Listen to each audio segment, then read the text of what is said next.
بسم اللہ والصلاة والسلام علی رسول اللہ، اما بعد۔ یہ صفحہ نمبر ہے 204 اور آیت نمبر ہے 33۔ اعوذ باللہ من الشیطان الرجیم، بسم اللہ الرحمن الرحیم۔ انما جزاء الذین یحاربون اللہ ورسولہ ویسعون فی الارض فسادا ان یقتلوا او یصلبوا او تقطع ایدیہم وارجلہم من خلاف او ینفوا من الارض ذلک لہم خزی فی الدنیا ولہم فی الآخرۃ عذاب عظیم۔ انما صرف جزاء الذین بدلہ ہے ان لوگوں کا، یحاربون اللہ جو جنگ کرتے ہیں اللہ کے ساتھ، ورسولہ اور اس کے رسول کے ساتھ، ویسعون فی الارض اور وہ کوشش کرتے ہیں زمین میں فساد مچانے کی۔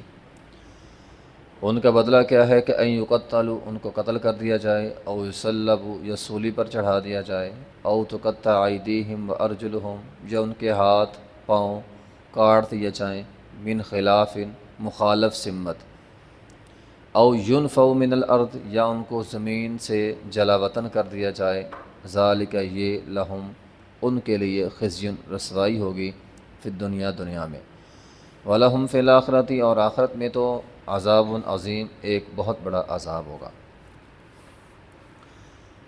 انما جزاء الذین یحاربون، یہ آیت کریمہ آیت محاربہ بھی کہلاتی ہے۔ یہاں اللہ تعالیٰ نے جرائم کی سزا جو ہے وہ بیان کی ہے۔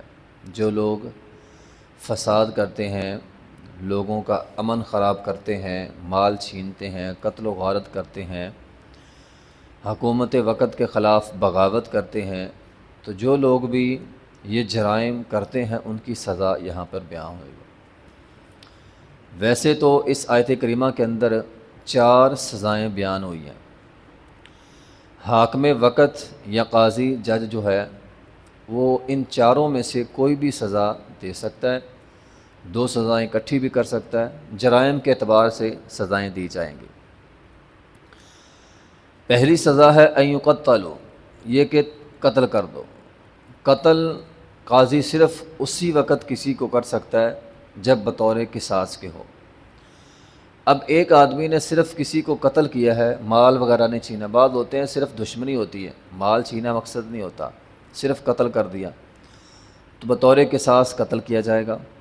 او یصلبوا، ایک ہوتا ہے قتل بھی کیا ہے اور مال بھی چھینا ہے، قاتل بھی ہے اور اس نے اس کا مقتول کا مال بھی چھین لیا ہے، تو ایسی صورت میں سزا دی جائے گی، او یصلبوا، سولی چڑھائی جائے گی۔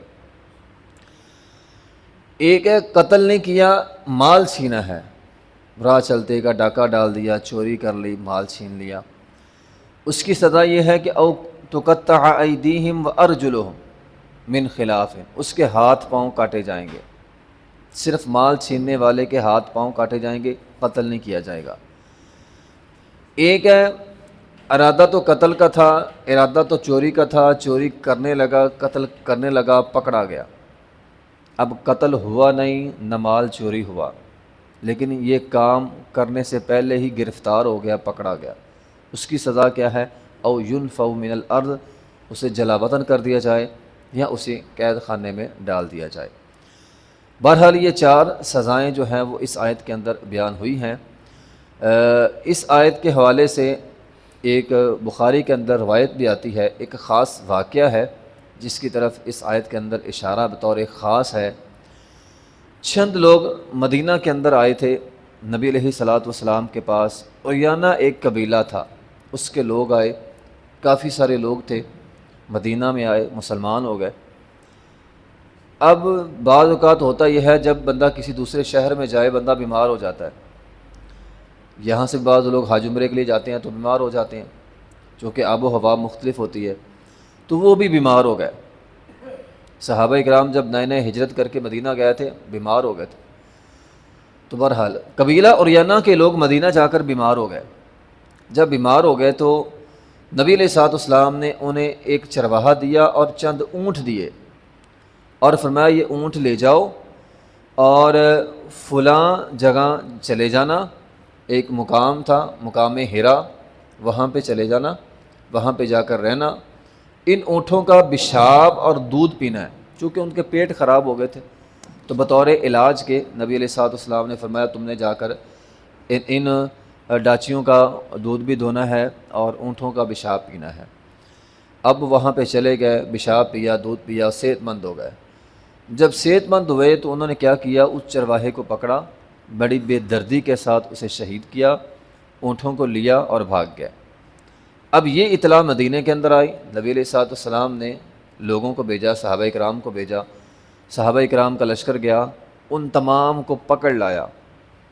جب ان کو پکڑ لایا تو بخاری کی حدیث ہے، نبی علیہ الصلوۃ والسلام نے انہیں سزا دی، ایک تو وہ ان کو باندھ دیا، دوسرا گرم سلاخیں کر کے ان کی آنکھوں میں پھیری گئی، تیسرا ان کے ہاتھ پاؤں مخالف سمت میں، یعنی اگر دایاں ہاتھ ہے تو بایاں پاؤں، اگر کسی کا بایاں ہاتھ ہے تو اس کا دایاں پاؤں، تو مخالف سمت میں ان کے ہاتھ پاؤں کاٹ دیے گئے اور ان کو ایک وادی کے اندر پھینک دیا گیا، تو اسی حالت میں وہ لوگ جو ہیں وہ مر گئے۔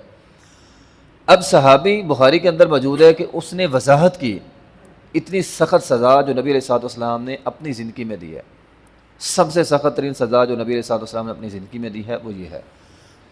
اب صحابی بیان کرتے ہیں کہ ان کے جرائم یہ تھے، ایک انہوں نے چوری کی، دوسرا انہوں نے خون بہایا، اور تیسرا مرتد ہو گئے، ایمان کے بعد کفر کیا۔ ان کے جرائم 3 تھے، تو نبی علیہ الصلوۃ والسلام نے یہ سزائیں اکٹھی کر کے ان کو دی، یعنی وہ قتل بھی ہو گئے، بطور نشان عبرت بنا دیے گئے، ہاتھ پاؤں بھی ان کا کاٹ دیا گیا، تو یہ سزا جو ہے ان کو دی۔ تو بہرحال اس آیت کے اندر ہے انما جزاء الذین یحاربون، یحاربون اصل میں کہتے ہیں جنگ کرنا۔ جنگ 2 طرح کی ہوتی ہے، ایک تو اسلحہ اٹھاؤ اور لڑو، اب اللہ کے خلاف کو اسلحہ اٹھا کے تو لڑ نہیں سکتا، یحاربون اللہ ہے، اللہ کے ساتھ جنگ کرنا۔ اللہ سے جنگ کرنے سے مراد یہ ہے کہ اللہ کے جو بندے ہوتے ہیں ان کو تنگ کرنا۔ اب اللہ کے بندے کون ہوتے ہیں؟ حدیث کے اندر آیا ہے، نبی علیہ الصلوۃ والسلام نے فرمایا جو بندہ فرائض کی پابندی کرتا ہے اور نوافل کا اہتمام کرتا ہے وہ اللہ کا ولی ہے۔ ہمارے ہاں تو ولایت کے لیے پتہ نہیں کیا کچھ کرنا پڑتا ہے، لیکن حدیث کے مطابق جو بندہ فرض پڑھتا ہے، آپ فرض کی پابندی کرتے ہیں، آپ نفل کی پابندی کرتے ہیں، آپ اللہ کے ولی ہیں۔ نبی علیہ الصلوۃ والسلام کی حدیث آپ کو اللہ کا ولی کہتی ہے۔ اب ایک اور حدیث میں ہے کہ نبی علیہ الصلوۃ والسلام نے فرمایا جو بندہ ان اللہ کے اولیاء کو، جو فرائض کی پابندی، نوافل کی پابندی کرنے والے، ان کو تنگ کرتا ہے، اللہ ان کے خلاف اعلان جنگ کرتا ہے۔ تو نیک لوگوں کو تنگ کرنا، پریشان کرنا، زمین کے اندر فساد مچانا، یہ یحاربون اللہ، اللہ کے ساتھ جھگڑا ہے، اس کے رسول کے ساتھ جھگڑا ہے۔ یسعون کہتے ہیں اصل میں دوڑ دھوپ کرنا، لوٹ مار کرنا۔ ایک ہوتا ہے چوری اکیلے بندے نے کی ہے، ایک ہوتا ہے گینگ وار، تو یہ لفظ گینگ وار کے لیے استعمال ہوتا ہے، یسعون فی الارض فساد، یعنی چند لوگ مل کر چوری کرتے ہیں، چند لوگ مل کر قتل کرتے ہیں، چند لوگ مل کر حکومت کے خلاف بغاوت کرتے ہیں، چند لوگ مل کر، ایک جتھا مل کر یہ کام کرتا ہے۔ تو جب جتھا مل کر کام کرے اس پر یہ لفظ استعمال ہوتا ہے یسعون فی الارض فسادا، کہ مل کر انہوں نے فساد کیا۔ اب قرآن یہ کہتا ہے کہ او یقتلوا، سختی کے ساتھ کہ ان تمام کو پکڑ کر قتل کرو۔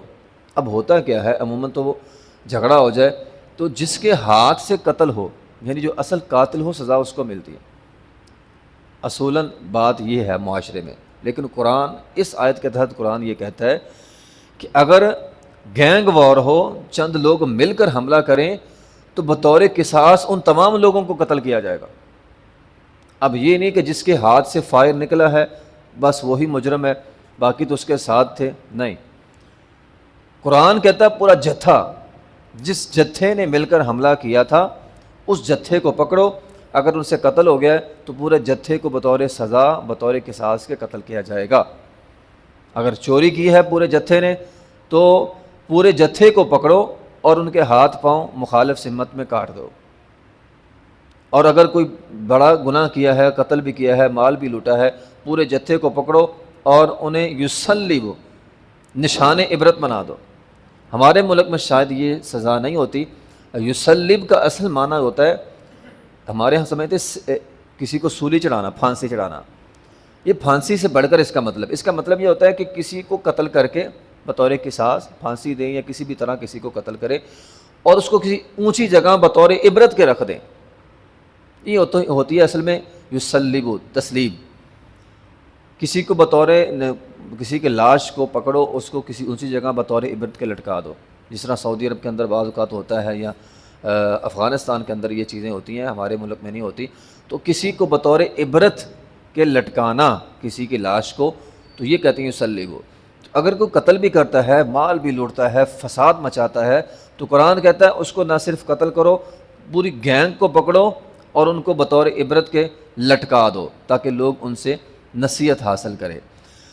لیکن اگر جرم ہونے سے پہلے پکڑے جائیں، ان او ینفوا من الارض، ینفوا نفر یعنی جلا وطن کر دینا، شہر سے نکال دینا۔ آج کل چونکہ ملکوں کا حساب ہوتا ہے تو آج کل کے حساب سے یہ سزا ہو سکتی ہے قید کر لینا۔ تو قاضی یا حاکم وقت اپنے اعتبار سے اس کے اندر کمی بیشی تھوڑی بہت کر سکتا ہے، یعنی اگر اسے آپ نکال دیں گے تو وہ دوسرے علاقے میں جا کر جو ہے وہ قتل و غارت کرے گا۔ پہلے وقتوں میں ہوتا تھا اپنے علاقوں میں رہتے تھے، باہر نکال دیے جاتے تھے تو باز آ جاتے تھے۔ آج کل کے حساب سے اس کا مطلب ہوگا قید کر لینا، تو اسے قید کر لیا جائے، پورے جتھے کو پکڑیں، قید کر لیں تاکہ لوگ جو ہیں وہ بچ جائیں، یا کسی دور دراز علاقے میں انہیں جلا وطن کر دیں تاکہ ان کے شر سے لوگ جو ہیں وہ محفوظ رہیں۔ ذالک لہم خزی فی الدنیا، یہ تو رسوائی دنیا کی ہے۔ اب ظاہری بات رسوائی ہے، کوئی قید میں چلا جائے رسوائی ہے اس کے لیے، اس کے گھر والوں کے لیے رسوائی ہے، اور اسی طرح اگر کسی کا ہاتھ پاؤں کٹا ہو تو یہ بھی رسوائی ہے۔ تو یہ تو دنیا کی سزا ہے۔ وَلَهُمْ فِي الْآخِرَةِ عَذَابٌ عَظِيمٌ، آخرت کی سزائیں تو اس سے بھی زیادہ دردناک ہے۔ کل قیامت کا دن ہوگا، ظالمین کو سب سے زیادہ سزائیں ملیں گی۔ تو یہ ظالم لوگ ہیں، اللہ تعالیٰ کل قیامت کے دن ان کو بڑے دردناک عذاب سے دوچار کرے گا۔ وآخر دعوانا الحمد للہ رب العالمین۔